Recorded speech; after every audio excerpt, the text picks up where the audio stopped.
Bonjour, j'ai reçu quelques questions et commentaires très intéressantes et je voudrais répondre à tout cela. Alors, une des questions que j'ai reçues, c'était par rapport à ma vidéo de se libérer de ses parents, dans laquelle je raconte un peu que en fait je me suis séparé de mes parents après avoir essayé un peu tout pour avoir de vraiment bonnes relations. Ça n'a pas marché.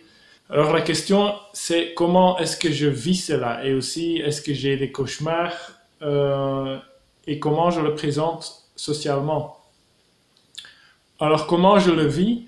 En soi, je le vis comme ne pas avoir des parents. Je ne le vis pas tellement comme être séparé de mes parents, dans le sens que pour moi, c'est comme si je me suis rendu compte que d'une certaine façon, je n'ai jamais vraiment eu des parents et je vis ça un peu comme je me suppose plus ou moins qu'un orphelin le vivra, c'est-à-dire je regrette des fois ne pas avoir des parents, ne pas avoir des gens avec qui je me sens vraiment super bien, qui me connaissent très bien, que moi je connais très bien, chez qui je peux aller pour parler des choses et on se comprend et on se sent, etc. Ça, des fois, je regrette.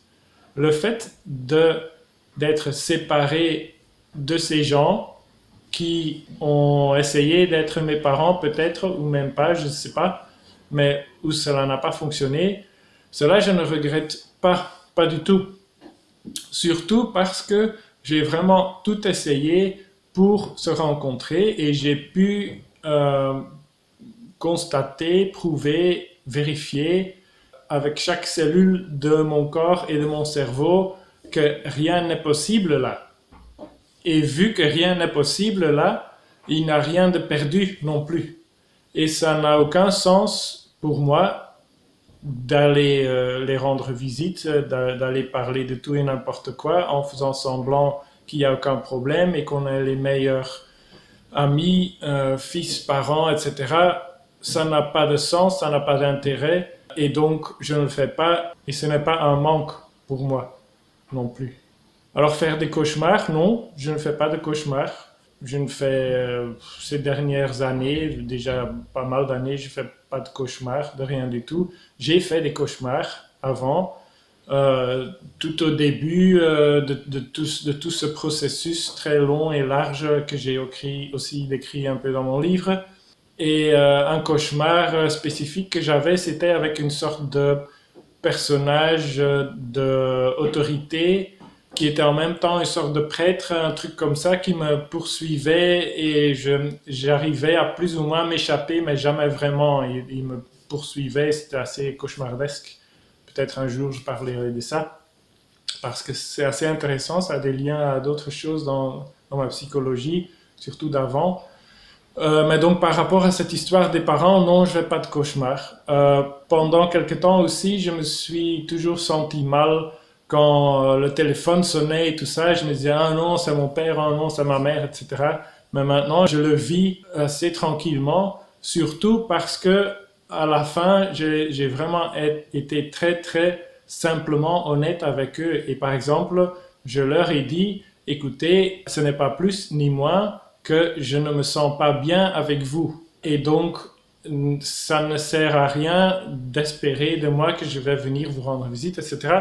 Je ne me sens pas bien chez vous, dans votre maison, etc.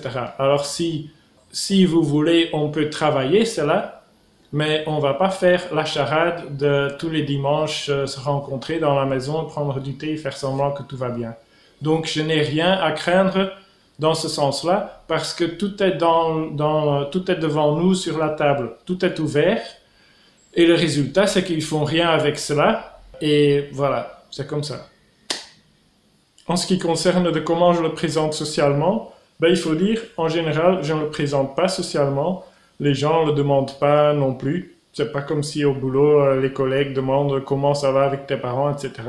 Mais si je le présente, je dis seulement on ne s'entend pas. Mes parents et moi, on ne s'entend pas. Je ne vais jamais les voir. Ça ne marche pas du tout. Et les gens à qui j'ai dit ça, ils comprennent ça. Des fois, ils sont un peu curieux de pourquoi. Et on peut discuter un peu de cela, mais en fait, socialement, ça n'a pas été ni un thème en réalité. Et donc, si ça devient un peu un thème, je présente ça de manière finalement honnête, mais briève. Et les gens comprennent que c'est une histoire personnelle et familiale, et ça n'a jamais été un problème en fait. Merci d'ailleurs pour le commentaire et pour les questions. Et dans quelques prochaines vidéos, je vais répondre à d'autres questions. Merci et à la prochaine.